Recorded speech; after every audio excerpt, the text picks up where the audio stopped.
Let me tell you something most people won't. The world doesn't care about your peace. It feeds off your reaction. The more emotional you are, the easier you are to control. The more you care what people think, the more they own you. And as Buddha once said, you will not be punished for your anger, you will be punished by your anger. That one truth alone explains why most people suffer, not because of what happens, but because of how they respond. But what if you could walk through betrayal, manipulation, and judgment and feel absolutely nothing? What if no one could shake your peace, not even life itself? Today, we're diving into 10 brutal yet liberating Buddhist principles that will make your mind untouchable. These aren't soft, sugar-coated ideas. These are hard truths, and they'll set you free. 1. People use you until you stop letting them. It's a hard truth, but one you need to hear. People will continue to take advantage of your kindness for as long as you allow it. The more you give without setting boundaries, the more others begin to expect, and eventually they stop appreciating it. Kindness is a beautiful quality, but without wisdom and limits, it can quickly turn into self-destruction. Buddhism teaches compassion, yes, but not at the cost of your self-respect. True compassion includes knowing when to say no, when to walk away, and when to protect your own peace. You're not being cruel by creating distance from those who constantly take from you. You're simply choosing to honor your own energy. When you continue to give while others continue to take, you slowly begin to lose yourself. Your kindness becomes a burden, not a blessing. And here's the painful part. People will rarely stop using you out of guilt. They will only stop when you stop allowing it. So, draw the line. Create space. Respect yourself enough to recognize when someone is only around for what you can do for them. You are not here to be everyone's emotional dumping ground or personal problem solver. You are here to grow, to heal, and to protect the light within you.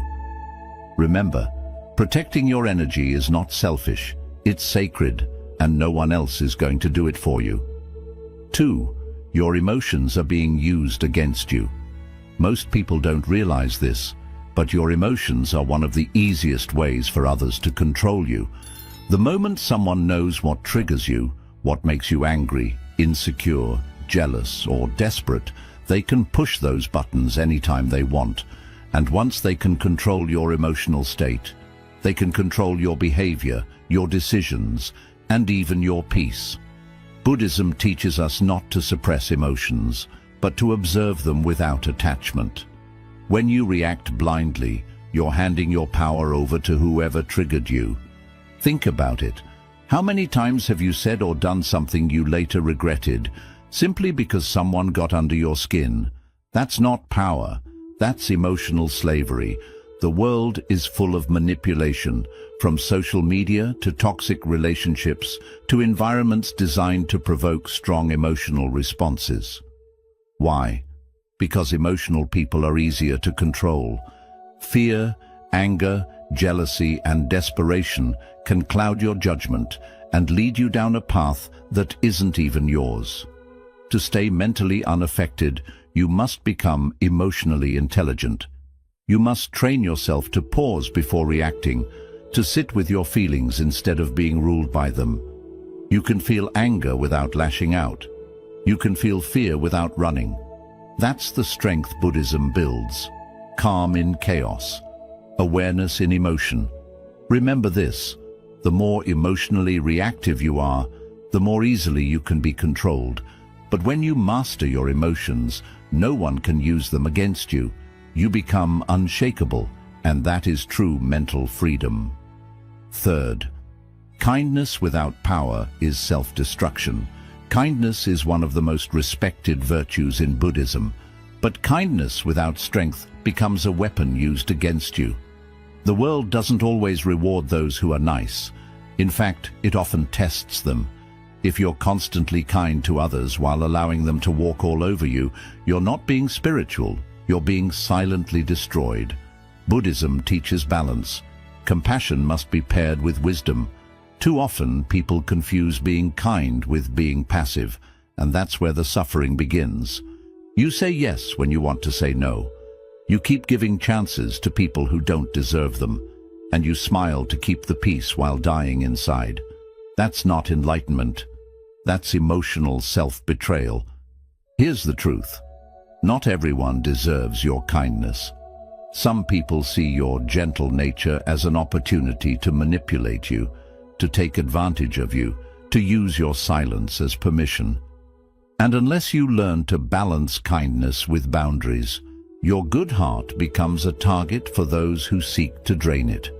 Being truly kind doesn't mean you allow people to disrespect you.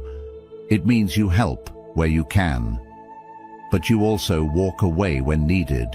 It means you speak with softness, but not at the cost of your self-respect. True power is when your heart is kind, but your spine is unbreakable. So remember, kindness should not come from weakness, fear, or guilt. It should come from confidence, strength, and clarity. When you are kind from a place of power, no one can misuse it, and your peace remains intact. 4. Most people secretly want you to fail. This is a truth many people feel but are too afraid to admit. Not everyone is happy when you succeed. In fact, some of the people closest to you may secretly wish for your downfall. They smile in front of you. But behind the mask, there's quiet envy, comparison, and even resentment. Buddhism teaches non-attachment not just to material things, but to people and their opinions. Why? Because human nature, when unchecked, often leans toward jealousy. The moment you begin to rise, emotionally, spiritually, or materially, it shines a light on other people's insecurities. Your growth becomes a silent reminder of where they've remained stuck. And instead of being inspired, many would rather see you pulled back down. This is why the Buddha often spoke about the dangers of surrounding yourself with the wrong people, people whose intentions are not as pure as their words. You don't need loud enemies to fall. Sometimes all it takes is silent ones, disguised as friends, family, or even well-wishers, to plant doubt, to withhold support, to quietly hope you stumble. The lesson: protect your energy by being selective with who you share your dreams, plans, and progress with. Not everything needs to be announced. Let your growth be private, your peace be sacred, and your progress speak for itself. Understand this: your success will test people's character more than your failure ever will. And that's okay. You're not here to be liked by everyone. You're here to rise, with or without applause. So walk your path with awareness, not bitterness. And remember, a peaceful mind needs no crowd. It needs clarity, solitude, and a circle that doesn't get smaller when you shine. 5. Not everyone deserves access to you. Your time, your energy, your presence, these are sacred. But the painful truth is that many people treat them like they're disposable. Not because they're evil, but because you've made yourself too available. The more accessible you are to everyone, the more invisible your value becomes. Buddhism teaches mindfulness, not just of your thoughts, but of your space. Who you allow into your life affects your inner peace. Every person carries energy. Some uplift you, others drain you. Some bring calm, others bring chaos. If you're not careful, you'll find yourself mentally exhausted, not because of life, but because of the people you've allowed too close. You are not required to be everything for everyone. You don't owe anyone unlimited access to your emotional energy, your kindness, or your attention. Setting boundaries isn't being rude, it's being wise. Just like a temple is not open 24/7 to every passerby, your mind and soul deserve the same protection. And here's something many struggle to accept. Sometimes you have to distance yourself from people you care about because they no longer align with your peace. You can love someone and still recognize they are not healthy for your mind. Buddhism teaches non-attachment, even to people. It's not about cutting everyone off. It's about choosing who aligns with your growth. So protect your circle. Let your presence be earned, not exploited. You are not an open door, you are a sacred space. And not everyone deserves the key. 6. Comfort is a trap disguised as safety. Most people think comfort equals peace. But in truth, comfort is often the quiet killer of your potential. It feels good, it feels safe, it feels familiar. But that's exactly why it's dangerous. Because what feels easy in the moment often leads to regret later. Buddhism teaches us that everything is impermanent, always changing, always shifting. But when you cling to comfort, you resist that natural flow. You begin to fear change, avoid challenge, and settle for less than you're capable of. Slowly, your dreams shrink, your courage fades, and your spirit dulls. And the worst part, you won't even notice it happening until it's too late. Growth doesn't come from doing what's easy. It comes from discomfort, from showing up even when you're scared, from facing situations that stretch your limits. And that's what the Buddhist path is all about. Stepping beyond the illusions of ease and stepping into awareness. Just like still water becomes stagnant, so does the human soul, when it avoids the unknown. The comfort zone is not your friend. It's your silent prison. It convinces you that safety is more important than purpose, that stability is more valuable than self-discovery. So the next time something feels too comfortable, ask yourself, is this peace? Or is this paralysis? You were not meant to play small, you were meant to evolve. True inner peace doesn't come from avoiding difficulty, it comes from growing through it, not a knife. Rejection hurts. 7. Rejection is a mirror, not a knife. There's no denying that. Whether it's from someone you love, a job you wanted, or a dream that didn't unfold, it can feel like a personal attack, like a knife cutting into your worth. But here's what Buddhism teaches us. Rejection is not here to break you. It's here to reveal you. Every rejection is a mirror. It reflects something back at you. Your attachments, your expectations, your hidden insecurities. The pain you feel isn't just about the rejection itself. It's about what you attached your identity to. You believe that without this person or this opportunity, you were less. And that's where suffering begins. Not from the event, but from how deeply you tied your self-worth to it. Buddhism teaches non-attachment, and this applies especially to outcomes and validation. When you're attached to a specific result, rejection feels like failure. But when you detach and see rejection as guidance, not punishment, everything changes. You begin to realize that what didn't work out may have saved you, that closed doors protect you just as much as open ones do. Rejection also teaches you who you are without external approval. It strips away the illusion and forces you to confront your raw, unfiltered self. It asks, can you still value yourself even when the world doesn't? Can you still walk forward even when others walk away? This is where your power begins, not in being accepted, but in accepting yourself when no one else does. So the next time you're rejected, don't let it stab your self-worth. Let it reflect your strength. Let it reveal where your healing still lives. Let it remind you, you are not here to fit into every place. You are here to grow into the right one.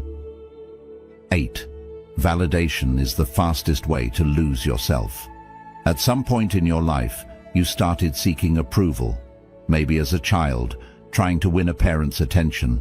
Maybe at school, trying to fit in. Maybe now, scrolling endlessly, hoping someone will like, comment, or applaud your existence. It starts small, harmless even, but it grows silently, and before you know it, your self-worth isn't coming from within anymore. It's coming from outside sources that you can't control. That's the danger. You begin to trade your authenticity for applause. You wear masks to be accepted. You adjust your personality to be liked. You hold your tongue to avoid judgment. You post what people want to see. You say what others want to hear. And in that quiet exchange, piece by piece, you disappear. Buddhism teaches us that freedom begins when we stop clinging. And one of the deepest attachments is the attachment to being liked, to being approved of, to being told you're good enough. But here's the truth. If you constantly seek validation, you're living a version of your life that isn't even yours. You're building your identity on shifting ground, other people's moods, opinions, biases, and insecurities. And that foundation, it will collapse. Because no matter how hard you try, you will never be enough for people who don't even know who they are. Ask yourself, what parts of me have I silenced just to be accepted? What dreams have I buried to stay normal? What truths have I hidden because I feared being alone? That's how you lose yourself, not all at once, but in small daily compromises. Validation is a trap because it feels good for a moment. It gives you a dopamine hit. It comforts your ego, but it also turns you into a prisoner of people's approval. And the day they take it away, which they always do, you are left empty, anxious, and unsure of who you even are without their applause. Buddhism teaches us to walk the middle path, a life of balance and awareness. It does not say we should ignore praise, but it warns us not to depend on it. Because the person who stands in their truth without needing to be understood is free. The day you stop chasing validation is the day you start to heal. You begin to speak your truth, even if your voice shakes. You begin to live your purpose, even if no one supports you. You begin to dress, think, speak, and exist in line with your soul, not society, and that is where peace begins. You do not need to prove anything to anyone, not your worth, not your intelligence, not your goodness, not your success. You are not here to be liked by everyone. You are here to be deeply, openly, fully yourself. The moment you stop needing their approval, you take your power back. And the world, it may resist you at first, but over time, it will respect you. Because people may like you for your performance, but they will remember you for your authenticity. Silence makes you powerful. In a world addicted to noise, silence is rebellion. Look around. Everyone is rushing to speak, to argue, to prove a point, to post their thoughts, to be loud enough to be noticed.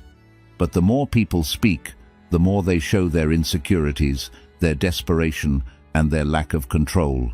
Buddhism teaches something very different.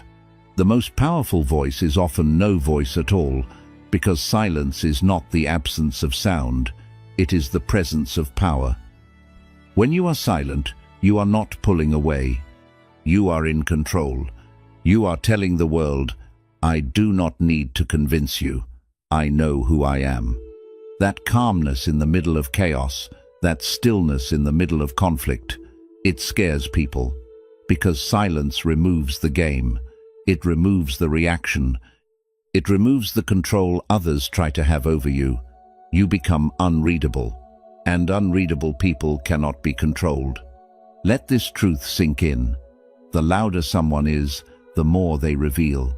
They show their fears, their insecurities, their emotional wounds. But the one who stays quiet, they stay in control.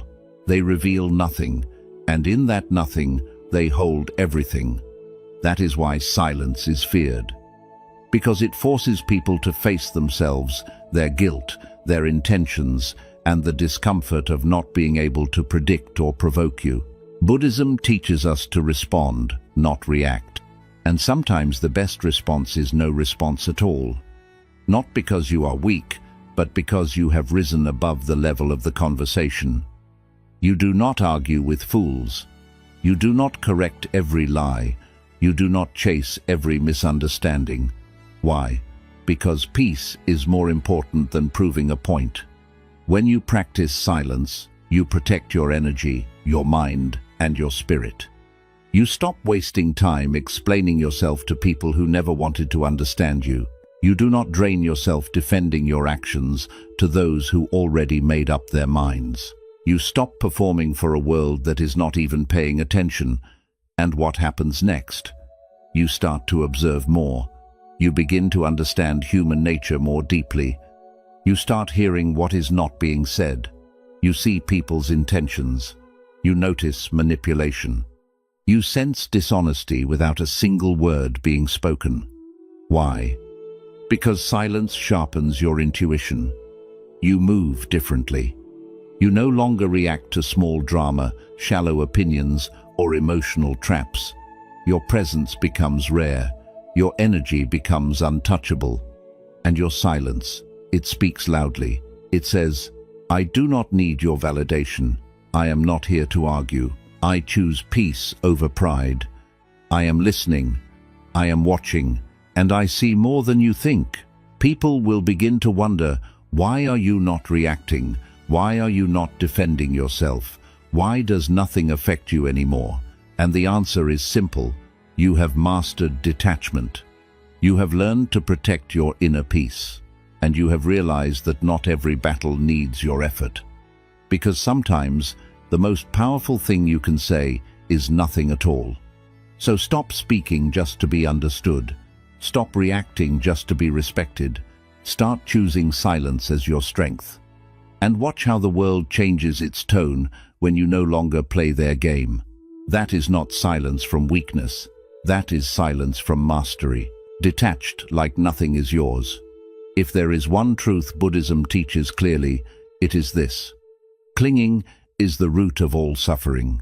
Yet, we hold on to everything: people, money, titles, identities, dreams, relationships, routines, as if they are permanent in a world that is always changing.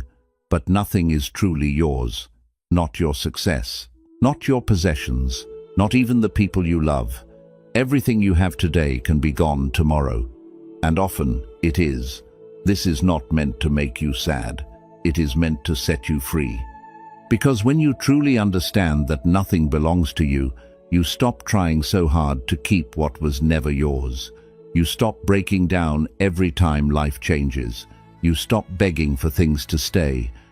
And you start flowing with what is. That is detachment. And it is not cold. It is not careless. It is not giving up. Detachment is choosing peace over possession. It is loving without owning. It is working without obsession. It is living without fear of what might leave. Imagine holding sand in your hand. If you hold it too tightly, it slips through your fingers. But if you hold it gently, it stays in your palm. That is how life works. The tighter you try to control things, people, outcomes, situations, the more they slip away. We suffer because we believe things are supposed to stay. But the truth is, everything in this life is borrowed. Every road, every smile, every sunset, every friend, every moment of joy. All of it is temporary. The only question is, will you enjoy it while it lasts, or will you suffer when it is gone? The Buddha taught that attachment is not love. In fact, true love comes from freedom. When you love someone but expect them to stay, change, or fulfill your needs, that is not love. That is fear, acting like love. True love says, I care about you, but you are free. I will not trap you with my expectations. This idea applies not only to people, but also to your goals. You can work hard for your dreams, but do not hold them too tightly. Because when life chooses a different path, holding on to what you wanted only brings pain. You have to be like water, flexible, flowing, and open to change. Here is a truth many people avoid. The tighter you hold something, the more it hurts when life tells you to let go. And life will say it. People will leave. Plans will fail. Things will break. And it is not personal. It is simply how life works. That is why detachment is the highest form of strength. Not because you stop loving, but because you stop suffering from loss. You already understand that everything is temporary. So what does living with detachment mean? It means you can love someone deeply and still let them go when the time comes. It means you can enjoy money without fearing its loss. It means you can feel proud of your achievements, but still feel complete without them. It means you live fully and deeply without letting life control you. And that is the key. When you stop holding on, you stop being controlled. You are no longer trapped by what leaves. You stop breaking down from change. You stop falling apart over things beyond your control. You become calm, strong, and steady, not because nothing affects you, but because you no longer try to hold what was never truly yours. And in that freedom, you finally breathe. You see life with new eyes, not as something to own or fight, but as something to experience moment by moment, without holding on, without fear, and without struggle. Because now you understand, everything that comes is here to teach you, and everything that goes is here to free you. So let go, as if nothing belongs to you, because in truth, it does not. But in that space, you will find everything. Heal quietly. Not everyone needs to see your pain. In a world where everything is shared, there is something powerful about staying silent in your struggle. People often tell you to speak out, share, and be open. And while honesty matters, there is wisdom in keeping some things private. Buddhism teaches that healing is personal, a slow and quiet journey of the soul. Not everyone needs to know what you are going through. The truth is, most people do not really care. Sadly, some may use your pain against you by judging, gossiping, or quietly enjoying your fall. Here is a hard truth. Some people do not listen to help. They listen to feel better about their own lives. When you share your pain with the wrong people, you give them a story they might twist, mock, or use. You give them access to parts of you they do not deserve. And by doing that, you slow your own healing, not because something is wrong with you, but because your space is not safe. That is why Buddhism teaches retreat, reflection, and being alone. When you sit with yourself, without noise, without pretending, without needing to be seen, you begin to hear your real self. You start to understand your pain, not through pity, but through awareness. You do not need the world to see your scars to prove you have grown. Some of your biggest changes will happen in silence, without attention, without anyone knowing, and without being fully understood. You heal in silence, not because you are hiding your pain, but because you are protecting it like a wound that needs time. Your feelings need a calm space to rest. Not everyone should have a front row seat to your healing. Here is the shift. When you rise, quietly, calmly, completely, you will not need to explain how you got there. Your peace will show it. Your energy will feel different. Your presence will change. The people who once saw you broken will feel something they cannot explain, but they will know you are not the same. So do not rush to prove your healing. Do not overshare just to be understood. Do not give your pain to those who have not earned your trust. Sit with yourself. Heal quietly. Rebuild in private. Because your growth is personal, and not everyone needs to see your comeback. You do not need to shout to show strength. You do not need revenge to succeed, and you do not need approval to know your worth. Just live by these 10 truths, and you will move through life calm, steady, and at peace. If this video gave you clarity, like, comment, and subscribe for more real inner wisdom. And let me know in the comments which truth connected with you the most today. Until next time, stay calm, stay sharp, and stay untouchable.